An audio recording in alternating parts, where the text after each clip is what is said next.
Allora, prima della pubblicità appunto avevo chiesto se c'è un modo, una certificazione, un qualcosa per riconoscere il vero agriturismo. Prima però volevo chiedere alla Presidente, questo lo darò a lei come risposta, alla Presidente, dove sta anche la grande, premesso che sia tutto quanto a norma, regola, sicurezza, tutte queste belle cose che è la base di legalità minima richiesta, ma la peculiarità qual è? Ma ad esempio bisogna tenere presente che ogni agriturismo è diverso, per cui è diverso sia dalla situazione, quindi dal mare, dalla collina o dalla montagna, ma anche dal mio vicino. Cioè noi possiamo, nel mio comune siamo 10 agriturismi, ma abbiamo... Ognuno diverso dall'altro. Ognuno è diverso dall'altro perché noi dobbiamo rispondere a delle normative agricole prima di tutto, che poi corrispondono a un monte pasti oppure a giornate di aperture di camere. Non è che uno è aperto sempre tutti i giorni e sia per dormire che per mangiare, perché ognuno di noi ha una sua attività agricola e ci sono proprio delle tabelle che ti preparano, ti dicono cosa tu puoi fare in base anche alla manodopera che hai, però sempre in riferimento all'attività agricola. Quindi non solo ubicazioni diverse, ma anche tipologie di offerta diverse in base alla produzione dell'agriturismo stesso. Gli agriturismi ricevono contributi e agevolazioni da parte dello Stato e quali? Beh, gli agriturismi fanno parte di quella area di attività agricola che hanno come riferimento la normativa comunitaria e quindi il piano di sviluppo rurale, per capire, per chi conosce un po' la materia, e all'interno di questo piano di sviluppo rurale hanno delle agevolazioni nella presentazione di progetti di sviluppo.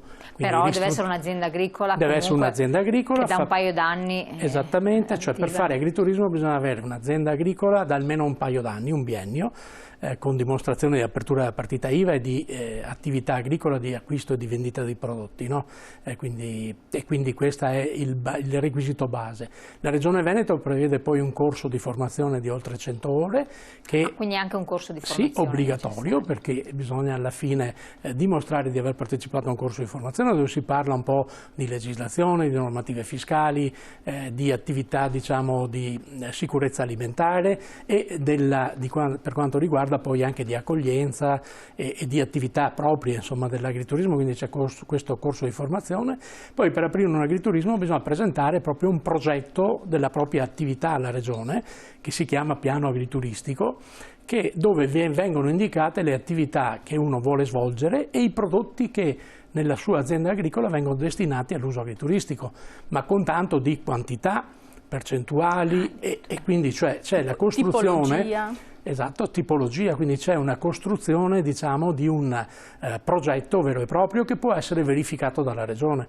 È la Regione che approva poi il piano agrituristico e dice sì, questo agriturismo può fare 500.000 pasti, può avere 3 camere o perché è un'azienda agricola che le supporta, perché comunque l'attività prevalente deve rimanere quella agricola. Certo, in termini di tempo lavoro, quindi non è che uno domani mattina si inventa, prende un pezzo di terra, ristruttura un fabbricato e apre l'agriturismo, no, non è così, è una normativa molto cogente e molto limitante da un certo punto di vista e soprattutto quindi bisogna fare tutta una serie di passaggi burocratici, normativi e avere delle autorizzazioni. Ecco. Da questo punto di vista quindi vengono e crescono agriturismi che hanno specificità diverse, come diceva la nostra Presidente, cioè c'è chi alleva animali da bassa corte, c'è chi alleva i maiali e chiaramente la risposta in termini di applicazioni e offerta enogastronomica varia, perché da una parte troviamo gli animali di bassa corte come piatto prevalente assieme agli altri, insomma, dall'altra parte troviamo più chi usa il maiale, chi usa le carni di bovini, chi usa la pecora, l'agnello, cioè c'è una molteplicità di offerte che sono legate alla proiezione e alla vocazione agricola che c'è nell'azienda che sta dietro all'agriturismo. Questa è la diversità che la Presidente sottolineava. Assolutamente, non c'è neanche concorrenza a questo punto rispetto alle strutture alberghiere, ai ristoranti, si parla di un altro mondo. Ho un'azienda agricola dopo Rovigo e mi piacerebbe farla diventare anche agriturismo. Voi che siete conoscitori del settore, mi dite che se si sopravvive e se ne vale la pena? Grazie. Sicuramente se hai questo sogno tu tu contattaci che noi ti aiutiamo, perché è un altro passo, aprire la propria casa e far assaggiare i tuoi prodotti è un altro passo. È vero anche che uno può essere agriturismo anche solo con ospitalità. Cioè, quindi abbiamo agriturismi che hanno solo possibilità di ristoro, altri che hanno solo camere, solo ospitalità, e altri come il mio, ad esempio, che abbiamo un po' e un po'. Questo perché? Perché uno ha una struttura capiente e quindi ha dedicato 2 o 3 stanze per l'ospitalità. L'ospitalità è una cosa veramente preziosa. Noi abbiamo un sacco di ospiti stranieri che intercettano proprio gli agriturismi proprio per vivere questa esperienza, per stare dentro una famiglia ed assaggiare i prodotti del territorio. Quindi ricette anche della tradizione? Ricette della tradizione, ad esempio noi lavoriamo solo su menù fisso, quindi proprio tipo una famiglia, uno si siede e noi gli facciamo assaggiare quello che io ho preparato per quella sera.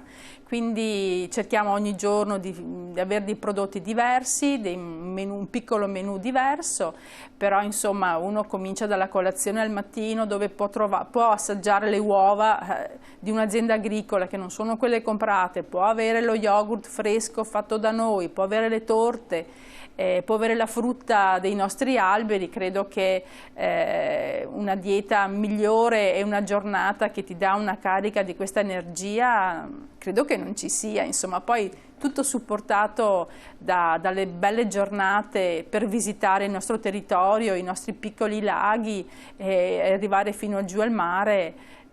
Insomma, noi con il nostro turismo lo promuoviamo veramente tanto, ecco. Assolutamente. Relativamente a questo, voi avete in Regione aperta ancora una proposta per completare la normativa, vero? Sì, questa proposta che ho in qualche modo evidenziato prima, descritto prima, sta in commissione, nelle commissioni Quindi deve competenti, essere ancora approvata. sta nelle commissioni competenti, e noi abbiamo chiesto anche con l'intervento del Presidente regionale della CIA, Gian Michele Passarini, abbiamo chiesto all'assessore di portarla avanti, insomma, in tempi abbastanza rapidi, questa situazione che si dilunga un po' nel tempo, no? La proposta di fatto è quella della Giunta regionale, il PDL, no? Sì. È quello della Giunta regionale, per cui dopo i confronti aperti con gli uffici tecnici, con le associazioni di categoria, visti dall'assessore Caner, la Giunta regionale ha fatto questo progetto di legge su cui noi abbiamo in qualche modo dato disponibilità a lavorare, insomma, quindi ci aspettiamo che i tempi stringano un po', ecco. Dal punto di vista invece dell'offerta, che prima c'era un SMS, no? Sì. Che diceva di aprire un agriturismo, ecco. Sì. Io dicevo, quando dicevamo prima che c'è un progetto per costruire un agriturismo, serve un progetto che poi la Regione tra l'altro approva e quindi dà il suo benestare. Quindi c'è l'approvazione anche della Regione? C'è l'approvazione della Regione del piano agrituristico. Il piano agrituristico è uno strumento che può dare una serie di elementi a chi vuole accingersi a fare questa attività. Quindi, come diceva la Presidente, noi siamo disponibili a costruire, a provare a costruire un progetto dove ci sono dei costi e quindi delle valutazioni sull'adeguamento degli immobili o degli investimenti che serve, perché oggi quello che non si vuole capire è che in un agriturismo la cucina ha le stesse caratteristiche richieste di una cucina di un ristorante, quindi le spese non è che ci sia qualche agevolazione e aggiungi il posto a tavola che si parlava negli anni 80 e così via, no? Oppure vai a lavorare, raccogli e poi mangi in agricoltura. Non è c'è anche norme igieniche. C'è una normativa igienico-sanitaria da rispettare, ci sono normative, aggiornamenti continui, c'è la sicurezza, tutte le normative oggi che sono applicate a qualsiasi tipo di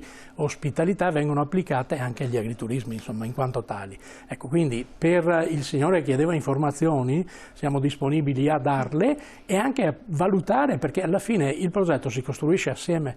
I tecnici nostri danno una mano a capire come dimostrare che l'attività agricola deve rimanere prevalente in termini di tempo lavoro, rispetto all'azienda che tipo di agriturismo si può sviluppare, quindi quante stanze, quanti ospiti o quanti pasti all'anno si possono dare. Finiti i pasti autorizzati, uno deve chiudere, può scegliere di aprire, come diceva il Presidente, 3 giorni, il venerdì sera, il sabato sera, la domenica a pranzo e cena o solo a pranzo, Poi c'è chi apre in alcune realtà stagionali 4-5 giorni alla settimana, però poi a ottobre, novembre, dicembre, gennaio, bisogna rispettare tutta una serie di parametri. Praticamente apre magari solo la domenica a pranzo, quindi c'è un numero di pasti annui, per parlare di ristorazione, no?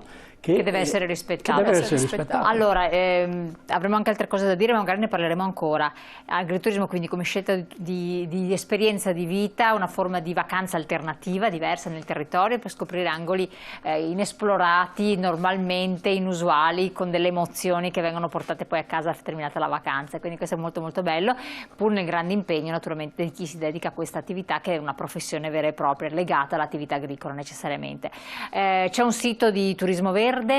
Sì, c'è un sito nazionale di turismo verde. Qual è? Che è www.turismoverde.it. www.turismoverde.it, per cui tutti coloro che desiderano avere informazioni contattatelo, poi ci sono le sedi, immagino, territoriali e provinciali. Poi le sedi territoriali e provinciali delle confederazioni, della Confederazione Italiana Agricoltori, della CIA, Veneto, perfetto, e ci sono anche la lista delle aziende delle CIA delle province. Perfetto, che grazie fanno mille. riferimento. Grazie a Donata Cenedese, Presidente di Turismo Verde Veneto, Mario Quaresimin, Coordinatore Turismo Verde Veneto, a voi come sempre di aver partecipato, di averci scritto, e rivedete in replica la nostra puntata sul nostro sito. Buon proseguimento.